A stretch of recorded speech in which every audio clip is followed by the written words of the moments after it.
El Banco de Italia fue construido también a fines del siglo XIX y en ese sentido también hay que destacar que es una de las construcciones con las cuales se recibe el siglo XX aquí en la ciudad de Paraná, con todo un esplendor, un recambio, digamos, que hace de que el centro, por lo menos de la ciudad de Paraná, tenga cierta monumentalidad. El constructor de la obra fue Agustín Borgovelo, el mismo constructor que llevó adelante los proyectos, por ejemplo, de la catedral, el Palacio Municipal, el Club Social, entre otros. Es una de las obras que él realizó en su momento para la parte privada. Eso hay que destacarlo porque por eso también se pueden ver la impronta de él y algunos denominadores en común en estas otras construcciones que yo decía. Primero fue el Banco de Italia y es por eso que se puede ver en la cornisa el principal símbolo que se encuentra es el dios Mercurio, que forma parte de la mitología romana y que es el dios del comercio. Si miran hacia arriba van a prestar atención a esta figura que está muy bien conservada y también en la fachada, en distintos sectores van a encontrar las siglas del Banco de Italia. Bueno, años después se convirtió en la Banca del Lavoro, hasta convertirse ahora en esta suerte de galería comercial y lugar para oficinas privadas, convirtiéndose en un nuevo espacio refuncionalizado.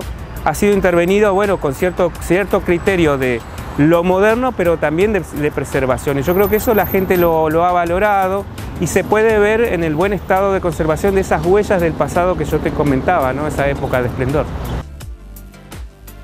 Y hay ciertas características en la arquitectura institucional de estos bancos, sobre todo del siglo pasado, que están muy presentes. Lo podemos ver en los edificios, por ejemplo, del Banco de Italia, que tienen ciertas cuestiones que se repiten. Hace unos años conocimos la fachada del edificio del ex Banco de Italia de la ciudad de Victoria, donde también está presente la figura del dios Mercurio en la parte superior de su fachada. Una fachada, por ejemplo, que es similar a la del ex Banco de Italia de la ciudad de Gualeguaychú. Cierta arquitectura institucional que se repite, un fenómeno que se ve no solo en los edificios del ex Banco de Italia, sino también en los edificios del Banco Nación, que en su época también marcaron ciertos elementos arquitectónicos que se repiten a lo largo y a lo ancho de todo el país. Y es el mismo ejemplo que pasaba con el antiguo edificio del Banco Nación, que estaba aquí en la ciudad de Paraná, que también, digamos, podemos hacer como una suerte de paralelismo en esto. Lamentablemente, el de la ciudad de Paraná fue demolido para construir el actual a partir de la década del 40, pero en el interior de la provincia, como por ejemplo en Concordia, en Colón también se encuentran los edificios del Banco Nación que, al igual que el de Italia, eran siempre como la misma forma, la misma tipología, el mismo criterio. Entonces ahí en ese sentido hay que lamentar porque tenía una estructura y una cornisa espectacular, una alegoría de la patria con el escudo nacional rematando ahí la entrada principal en Lochava. Bueno, eso se ha perdido. Por eso decía yo, en ese sentido, lo que es el edificio del Banco de Italia hay que valorarlo en respuesta a que, de cierta manera resguarda un poco esa historia que yo te decía del siglo XX que se va a ir prolongando a lo largo con otras instituciones que también guardan huellas, digamos, en sus cornisas, en sus ménsulas, en toda la fachada, ¿no?